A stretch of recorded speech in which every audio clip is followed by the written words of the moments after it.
हज़रत अबू बकर शिबली रहमतुल्लाह अलैह। हज़रत अबू बकर शिबली दुनिया में बुलंद मरतबे जा सरमस्त हुआ। संदन पैदाइश बगदाद में थी हुई। रियाज़त ऐं करामतन में कमाल रखंदड़ हुआ। पाण केतिरनि ई मशाइखनि खे ॾिठो हुआऊं ऐं उन्हनि जी सोबत हासिल कई हुआऊं। तरीक़त जे इल्म में बेबदल हुआ। पाण इमाम मालिक जे मज़हब ते हुआ। हज़रत शिबली जे हाल में कॾहिं ज़ईफ़ी ऐं फ़तूर कोन आयो। संदन आतिशी शौक़ जी शिदत कंहिं बि हाल में घटि न थी।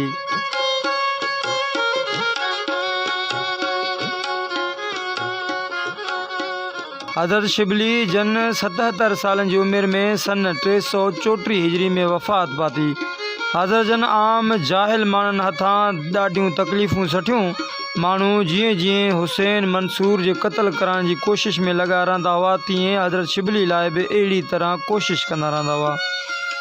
हज़रत शिबली जी इब्तिदा जो वाक़ियो हिन तरह आहे त नहावंद जो हिकु अमीर हूंदो हो जो पोइ बगदाद में आयो ऐं किन माण्हुनि जी रसाई सां बादशाह जे दरबार में पहुची इनाम हासिल कयईं। खेसि शाही ख़लअत अता कई वई। वापसि थियण वक़्तु उन अमीर खे छिक आई।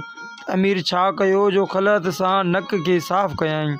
बादशाह अमीर जो इहो हाल ॾिसी ॾाढो ॾमरियो ऐं उन वक़्तु उहा ख़लअत खांइसि वापसि वरिताईं। पोइ सख़्तु नाराज़ थी अमीर खे दरबार मां कढाए छॾियो।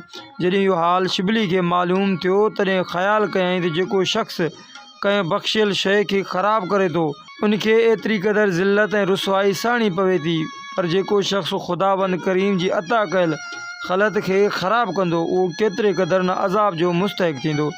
पाण शिबली उन वक़्तु बादशाह जे दरबार में विया ऐं चयाऊं त ए बादशाह, बावजूद मख़लूक हुजण जे तूं पंहिंजी अता कयल ख़लअत जे बेअदबी गवारा नथो करीं। जेतोणीकि तुंहिंजी ख़लअत जी क़दुरु ऐं क़ीमत हर को ॼाणे थो, पोइ ख़ुदावंद करीम कहिड़ी तरह गवारा कंदो त उन जी अता कयल ख़लअत दोस्ती ऐं विलायत खे तुंहिंजी ख़िदमत में रही ख़राबु करियां। ईअं चई दरबार खां ॿाहिरि निकिरी विया ऐं बादशाही मुलाज़मत खे तर्क करे छॾियऊं। पोइ आईंदा लाइ बि तौबा करे छॾियऊं। उन वक़्तु मथसि हिकु ख़ासि हालत तारी थी वई। जीअं त हज़रत शिबली हज़रत जुनैद जे अज़ीज़नि मां हुआ, उन करे पाण हिकदमि उन जी ख़िदमत में आया।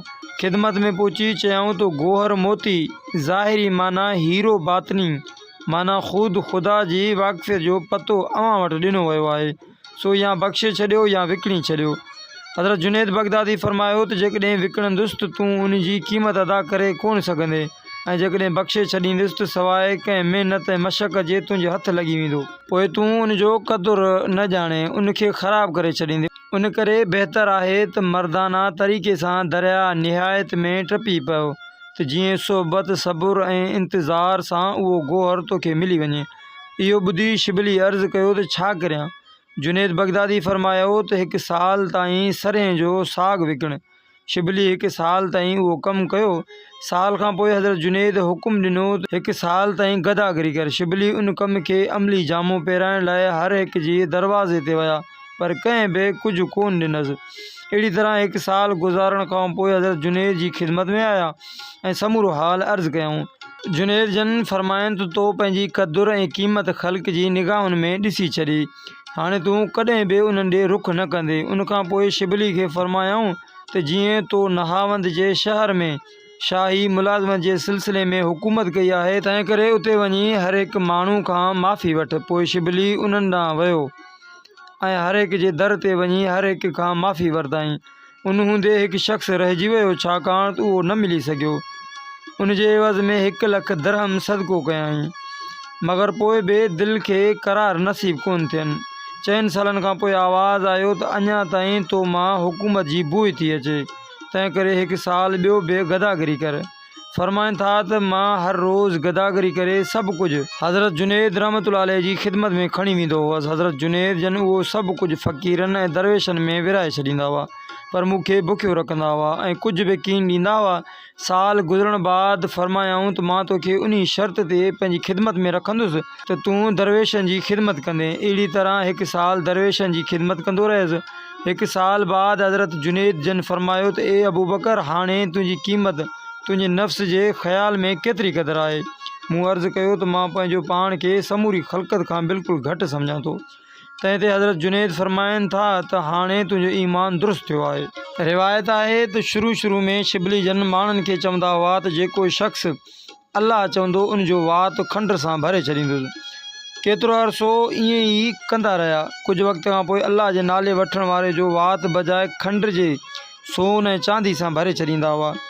पर कुझु मुदत गुज़रण खां पोइ फरमायाऊं त जेको बि शख़्स अल्लाह जो नालो वठंदो उनजो सर तन खां जुदा करे छॾींदुसि। माण्हुनि पुछियो त उनजो कहिड़ो मतिलबु? पहिरियां त अल्लाह जे नाले वठण वारनि जो वात खंड चांदी ऐं सोन सां भरे छॾींदा हुआ, पर हाणे अल्लाह जे नाले वठण वारे जो तलवार सां सर कपियो था। पाण फरमायूं त सम्झंदो हुअसि त हू हक़ीक़त में अल्लाह चवनि था, पर हाणे मूंखे मालूम थियो त उहे आदत ऐं गफ़लत जे तौर ते अल्लाह चवनि था। तंहिं करे मां बर्दाश्त कोन थो करियां त हुनजो नालो गफ़लत ऐं ख़राबु ज़बान सां वरितो वञे। उनखां पोइ हज़रत शिबली जिथे किथे बि अल्लाह जो नालो लिखियलु ॾिसंदा हुआ त हिकदमि वञी उनखे चुमंदा हुआ ऐं उनजी ॾाढी ताज़ीम कंदा हुआ। हातिफ़ी आवाज़ आयो त केसी ताईं नाले जे पुठियां रहंदे, जेकॾहिं तालिब आहीं त मुसम्मा जे तलब कर। उहा आवाज़ ॿुधंदे ई मंझंदि इश्क ऐं इश्तियाक जी बाह भड़को ॾेई उथी ऐं वञी पाण खे दजला में उछलियाऊं, पर दजला खेनि ॿाहिरि फिटो करे छॾियो। पोइ बाह में टपो ॾिनऊं, पर बाह बि खेनि कोन जलायो। पोइ त हर तरह सां हलाकत जी कोशिशि कयूं, पर नाकाम विया। अलबत्ता बेक़रारी जो ग़लबो मथनि जारी थींदो थी रहियो ऐं दीवानगी वधी थी वई। केतिरा ई भेरा खेनि ज़ंजीरनि सां मज़बूत जकड़ियो वियो, पर तंहिं हूंदे बि खेनि करार कोन ईंदो हो ऐं न कॾहिं बि करार आयो। केतिरी मुदत ताईं पागल खाने में क़ैद रहिया, पर पाण चवंदा हुआ त तव्हां माण्हू मूंखे चरियो चओ था, पर मुंहिंजी नज़रनि में तव्हां सभु दीवाना आहियो। हिकु दफ़े बाह खणी काबे जी तरफ़ हलिया ऐं चवणु लॻा त मां खाने काबे खे साड़ींदुसि त जीअं माण्हू ख़ुदावंद जे काबे जी तरफ़ मुतवजा न थियनि। हिकु दफ़े चवणु लॻा त मां चाहियां थो त बेशत ऐं दोज़ख खे जलाए छॾियां त जीअं माण्हू सवाइ ख़ुशी ऐं लालच जे इबादत इलाही बजा आणनि। हिकु दफ़े केतिरा ई ॾींहं ऐं रातियूं सांदा हिकु वण जे तोड़दारी रक़्स नाच कंदा रहिया। माण्हुनि खां पुछियो त इहा कहिड़ी हालत आहे? पाण उन्हनि जे जवाब में फरमायाऊं त हिकु फ़ाख्ता यानी ॻेरी घू घू करे रही आहे, तंहिं करे मां बि हू हू करण में लॻी वियसि।